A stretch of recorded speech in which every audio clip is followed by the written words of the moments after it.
Hello, everyone. Welcome back. I wanted to talk to you tonight about signs from the other side.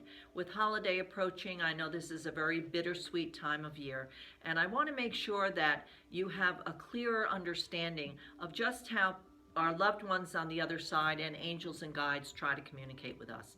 As I explained before, there is a veil between worlds, okay? And the veil does become thinner when we go through difficulties in life, when we become ill, when we lose a loved one. Their energies, their spirit energies certainly pull in those of guides and angels and loved ones from the other side. I always say they're only a thought or whisper away. All we need to do is look at a picture of them or think of them or call their name, and their energy certainly pulls in. They have the ability on the other side, once they're completely out of the physical body, our loved ones have the ability to pull their energy in whenever we need them to. And that's exactly what they do. So I wanted to go over some simple signs that you can look for, because I don't want you to miss a message from them, okay? And a message from them could come in many different ways. Electrical is very, very easy for them. Electricity is easy for them to manipulate. I always say the best thing that ever happened to the world of spirit, as far as them having the ability to communicate with us, is the cell phone. They can turn cell phones on, they can shut them off. Sometimes you can be talking on the phone, and if you start talking about a loved one who passed, it's all of a sudden it sounds like you're in an echo chamber. The sound seems different. I can't tell you how many readings I've done here. And I will say, please shut off your cell phones, but don't be surprised if they turn themselves back on. And some of them, the skeptics, will look at me like, oh yeah, I'd like to see that happen. And usually it does happen. And also flickering light bulbs, or a light bulb blowing, or and I know that light bulbs do blow and lights do flicker, but here when I'm doing readings, it's unusual if the lights don't flicker. So be aware of electrical disturbances. They can change channels on a TV. They can make the TV freeze up. So electrical is very, very big in how they communicate with us. And be aware of this. Be aware that if you're standing at the kitchen sink doing dishes and you're thinking about a loved one that passed, and all of a sudden the light blinks on, that's hello from the other side. That's them letting you know that their energy is pulling in and they are standing there with you. I always refer to it over there as a parallel universe. And I said to a woman a few weeks ago who works in New York City, she lost her mom and she was really missing her mom a lot. And I said, please understand. She said her and her mother always used to walk down a certain street in New York and look at all the beautiful decorations. And I said, understand that when you walk down that street this year, your mother will be walking right alongside you, but in the parallel universe, which just is another dimension of here. And that's why the other side always refers it to me, or always call it dimension. They always say here in this dimension. They never say here in heaven, here in Summerland. I know many refer to it as Summerland, but spirit energy has always said to me here in this dimension. And they've said that to me from a very young child. So that's why I refer to it as the other dimension, which is the other side of here.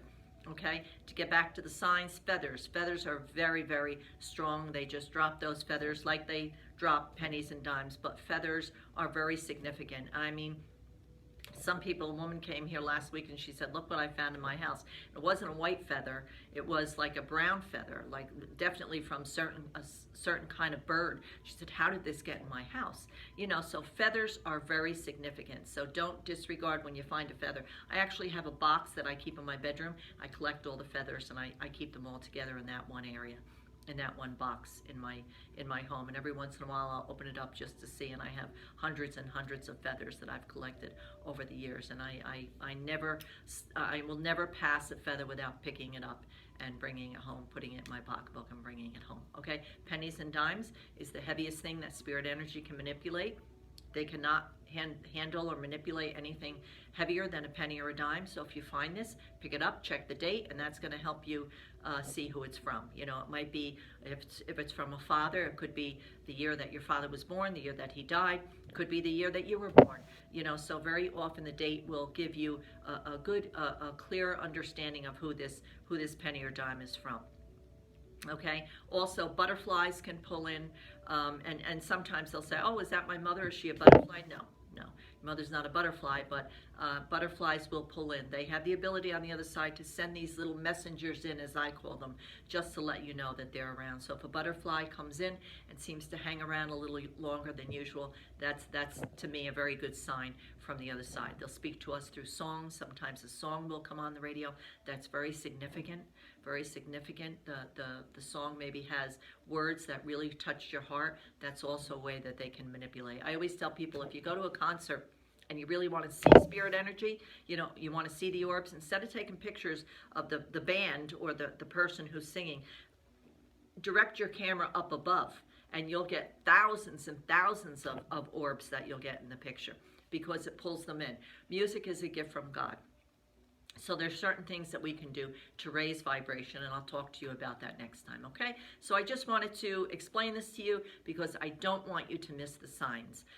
Again, I know this is a difficult time of year with Christmas approaching and the new year, and it's difficult for me as well. People think because I do this work that I don't grieve like someone else. I grieve the same as you do, exactly the same.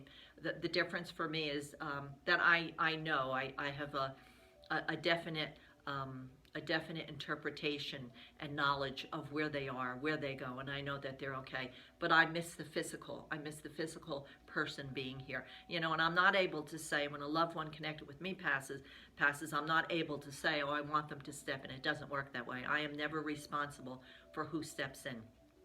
It's not up to me. Spirit steps in, or God sends in who they feel needs to pay a visit to that one who needs to hear from them. Okay? So again, please don't miss the signs, and I wish you a peace-filled night, and as always, always stay in God's love and light. Thank you. Good night.